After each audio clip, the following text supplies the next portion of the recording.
qu'est-ce qui est en train de se passer? C'est quoi cette bombe-là qui sort sur Internet?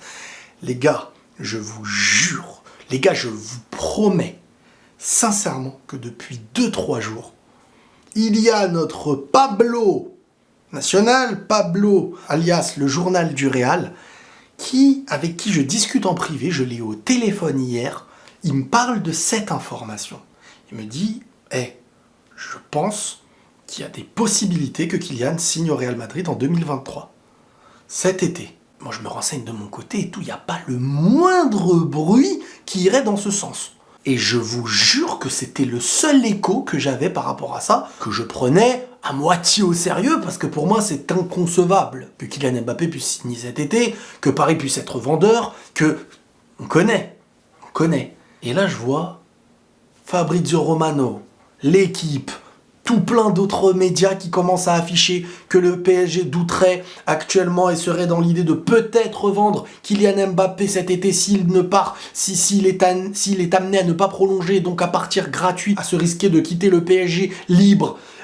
Il aurait fait une lettre pour annoncer qu'il n'activerait pas la prolongation, etc. C'est une bombe qui explose et moi j'ai ce truc dans les oreilles. Pablo, tu es un génie. Je te le dis publiquement, allez le rejoindre sur la chaîne, le journal du Real. Parce que franchement, je lui ai dit que si ce truc était amené à sortir et que ça allait chauffer comme ça là, c'est que vraiment, t'es un gars qui fait bien son boulot. Donc vraiment, mise en avant du frérot. Bon, bah là, j'ai envie de dire que tout est chamboulé en fait. Tout est chamboulé.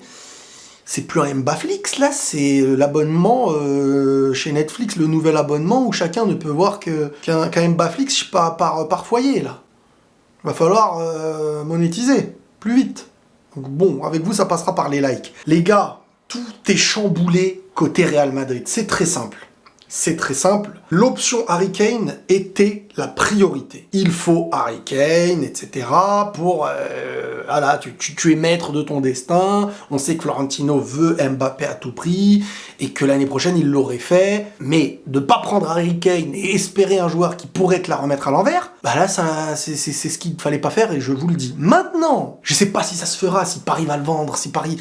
Mais maintenant, les gars, moi, Pablo, il m'expliquait aussi que le Real avait de quoi le faire. Je crois même qu'il le dit sur sa chaîne. Il m'a dit, le Real, la question avait été posée, si Kylian Mbappé est amené à être libéré est amené à pouvoir être racheté cette saison, est-ce que le Real aurait les moyens?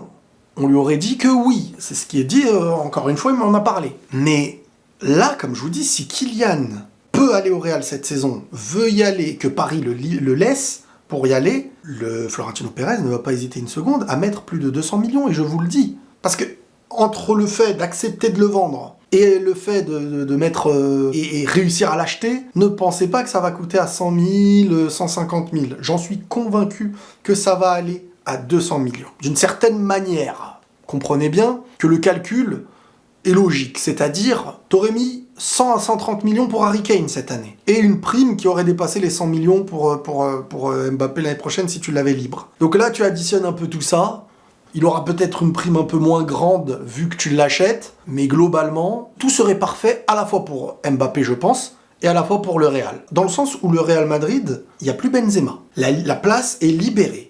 Jusqu'à quand? Bah ça aurait été, pour moi en tout cas, il fallait pas la laisser libre vacante pendant un an. Donc Harry Kane, ça aurait été le plan numéro A. Mais ce plan numéro A, ce plan numéro 1, si Mbappé est prenable, bah ta révolution c'est cette année.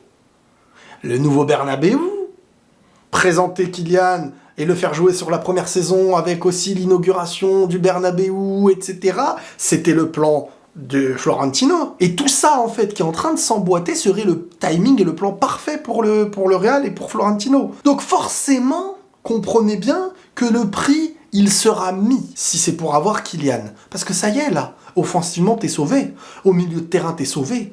Il ne te reste plus que les latéraux. Si t'arrives à faire Kylian cette année, la machine est relancée pour... ça y est.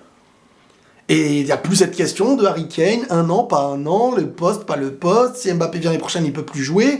Des questions qui sont légitimes, mais qui pour moi, on les remet à demain si c'est pour laisser un attaquant, si c'est pour espérer des choses qui ne pourraient peut-être pas avoir lieu. Maintenant, écoutez-moi bien, là, Ça a l'air d'être vrai jusqu'à la réaction du PSG qu'on ne connaît pas encore. Alors, il y a ce qui a l'air authentique, Fabrizio Romano, les échos que j'ai depuis quelques jours, et ce qui ressort dans l'équipe et tout, c'est que Kylian aurait annoncé clairement qu'il n'activerait pas et qu'il ne prolongerait pas.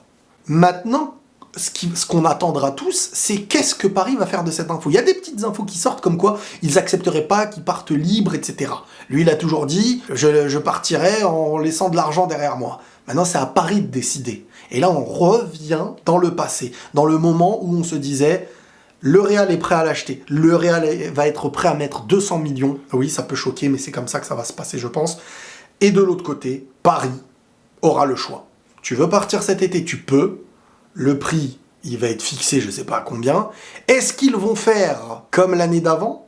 C'est-à-dire le garder, entre guillemets, malgré qu'il veuille partir. Alors, je ne sais pas s'il veut partir cette année ou l'année prochaine. Lui, directement, ça, j'en sais rien.